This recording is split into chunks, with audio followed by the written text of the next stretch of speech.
नमस्कार दोस्तों, मैं पवन मेरे चैनल टेकी पवन में आप सबका स्वागत करता हूं। मेरे चैनल पर आपको संपूर्ण मनोविज्ञान, शिक्षा शास्त्र, बाल विकास, एक्ट्स, राइट्स, एनसीएफ 2005 और जितने भी शिक्षण से संबंधित टॉपिक्स हैं वो सभी मेरे चैनल पर आपको मिल जाएंगे। आप उन्हें प्लेलिस्ट में चेक कर सकते हैं। आज का टॉपिक है समायोजन रक्षात्मक युक्तियां, दूसरा उपाय अप्रत्यक्ष उपाय। ये हमारी समायोजन युक्तियों की सीरीज चल रही है जिसमें 4 विधियां आएंगी। आज दूसरी विधि है। अप्रत्यक्ष उपाय में नंबर 1 उपाय आता है दमन, रिप्रेशन, मन में दबाना। जब कोई व्यक्ति वातावरण में समायोजन स्थापित करने के लिए जानबूझकर अपनी इच्छाओं और भावनाओं, रुचियों और आदतों को मन में दबाना शुरू कर देता है तो उसे ही दमन कहते हैं। दमन समायोजन की सबसे प्रमुख अप्रत्यक्ष युक्ति मानी जाती है। दमन शब्द का सर्वप्रथम प्रयोग सिगमंड फ्रायड ने किया था। नंबर 2 आती है शमन, सप्रेशन, जानबूझकर भूलने की युक्ति। शमन के माध्यम से व्यक्ति अपने जीवन की दुखदायी बातों को जानबूझकर भूलने की कोशिश करता है। नंबर 3 प्रक्षेपण, प्रोजेक्शन, दूसरों पर दोष मढ़ देना। इस युक्ति में व्यक्ति अपनी असफलता छुपाने के लिए स्वयं को उत्तरदायी नहीं मानता, बल्कि वो क्या करता है, अपनी असफलता का दोष किसी अन्य पर लगाकर अपने आप को संतुष्ट कर ले जाता है। जैसे नाच न जाने आंगन टेढ़ा। कई बार ऐसा होता है किसी की जॉब नहीं लगती तो वो क्या है, भगवान को ही कोसने लग जाता है।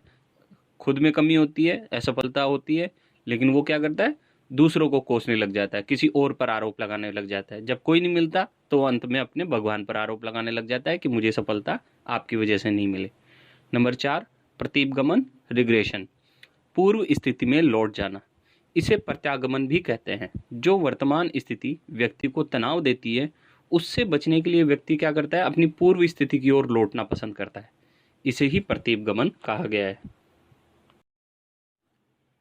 जैसे एक वृद्ध व्यक्ति के द्वारा अपने दुखों को बताते हुए रोना शुरू कर देना, अर्थात वो अपने बचपन में पहुंच जाता है। वृद्धावस्था में खेल खेलने में रुचि लेना, अर्थात वो वृद्धावस्था में होता है लेकिन वो बचपन की यादें ताजा करता है। एक लड़की का वापस अपने पीहर आकर अपनी माँ की गोद में सिर रखकर सो जाना, ये भी इसी का हिस्सा है। नंबर 5 पृथक्करण, विड्रॉल, अलग हो जाना। जब कोई स्थिति व्यक्ति को तनाव देती है तो व्यक्ति उस स्थिति से क्या करता है, अपने आप को अलग कर लेता है, दूर कर लेता है। ये भी समायोजन का एक तरीका है। जैसे साथियों द्वारा परेशान किए जाने पर व्यक्ति अपना स्थान छोड़कर किसी अन्य स्थान को बदल लेता है। घर में झगड़ा होने पर थोड़ी देर के लिए उठकर बाहर चले जाना, बातचीत नहीं करना, ये भी पृथक्करण का हिस्सा है। इसे पलायन भी कहते हैं।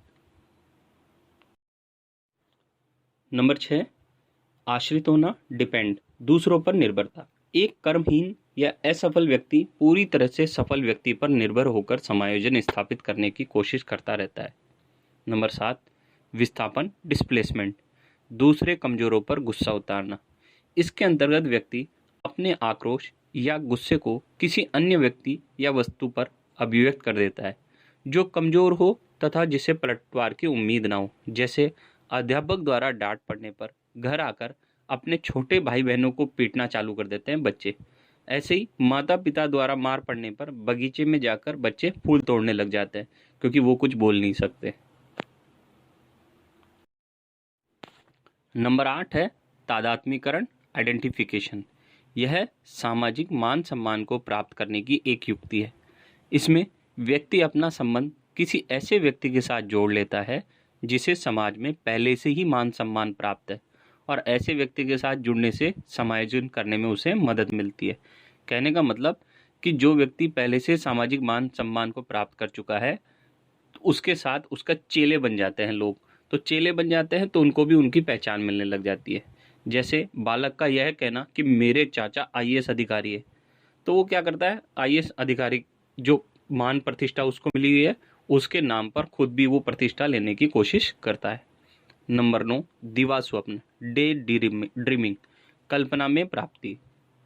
इसे मन तरंग, कल्पना प्रवाह, फैंटेसी भी कहते हैं। हकीकत में जिन इच्छाओं की पूर्ति नहीं हो पाती है, उन इच्छाओं को कल्पना के माध्यम से पूरा कर लेना ही दिवा स्वप्न कहलाता है, और इससे व्यक्ति को केवल क्षणिक संतुष्टि मिलती है। जैसे कार की पूरी इच्छा नहीं होने पर व्यक्ति कल्पना में मर्सिडीज में घूमकर आने की इच्छा की क्षणिक संतुष्टि पूरी कर लेता है। नंबर 10, औचित्य स्थापन, रैशनलाइजेशन। इसे युक्तिकरण, तर्क संगतिकरण भी कहते हैं। जिस पद या वस्तु को प्राप्त नहीं कर सके उसमें ही दोष मढ़ देना, इसे ही औचित्य स्थापन कहते हैं। जैसे अंगूर नहीं मिलने पर कहना कि अंगूर खट्टे हैं, तो जो चीज़ नहीं मिली उसी पर दोषारोपण कर दिया। अपनी दयनीय स्थिति को अच्छा बताना, और अर्थात नींबू मीठे हैं, ये इसका मतलब है। नौकरी में सफलता नहीं मिलने पर व्यक्ति का यह कहना कि नौकरी में रखा ही क्या है, जबकि उसको सफलता नहीं मिली, तो वो ये कहने लग जाता है बाद में, अरे क्या रखा है नौकरी में, नौकरी तो है, हम तो बादशाह है, ऐसे कहने लग जाते हैं अपने आप को। फिर है पीजीटी का प्रिंसिपल एग्जाम में चयन न होने पर यह कहना कि अभी काम कम है, बढ़िया है मैं पीजी2, वरना प्रिंसिपल बनने पर तो बहुत सारा काम करना पड़ता और गर्मी की छुट्टियां भी नहीं मिलती। ऐसे उदाहरण दिए जाते हैं। नंबर 11, विपरीत मनोरचना, रिएक्शन फॉर्मेशन। इसे प्रतिक्रिया निर्माण भी कहते हैं।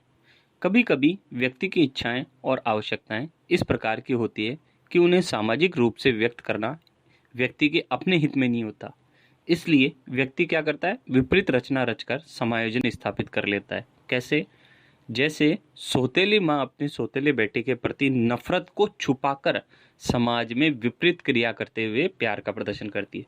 सौतेली माँ अपने सौतेले बेटे से नफरत करती है, लेकिन वो फिर भी क्या करती है, समाज को दिखाने के लिए अपनी उस विपरीत क्रिया को अपनी क्रिया को छुपाती है और उसकी विपरीत क्रिया करते हुए प्यार का प्रदर्शन करती है। नंबर 12, शोधन। इसे मार्गांतीकरण, शुद्धिकरण या उदात्तीकरण भी कहते हैं। व्यवहार में होने वाला सकारात्मक परिवर्तन ही शोधन कहलाता है। पॉजिटिव जो नया परिवर्तन होता है उसे हम शोधन कहेंगे। असामाजिक नकारात्मक प्रवृत्तियों को सामाजिक सकारात्मक प्रवृत्तियों में बदल देना ही शोधन कहलाता है। यानी कि नेगेटिव प्रवृत्ति जो होती है उसको सकारात्मक बदल देना ही क्या कहलाता है, शोधन। जैसे एक बालक जो पहले लड़ाई करता था उसका अब मुक्केबाजी के रूप में प्रतिष्ठित हो जाना क्या हो जाता है, नेगेटिव से पॉजिटिव शोधन हो गया उसका। युक्तिकरण, इसे तार्किकरण भी कहते हैं। इस युक्ति में व्यक्ति अपनी झूठी बातों को सही साबित करने के लिए झूठे वाद विवाद, तर्क वितर्क करना शुरू कर देता है। समायोजन के लिए व्यक्ति सर्वाधिक इसी युक्ति का सहारा लेते हैं। झूठ बोलना भी एक मानसिक रोग है जिसे मिथुमीनिया कहा जाता है।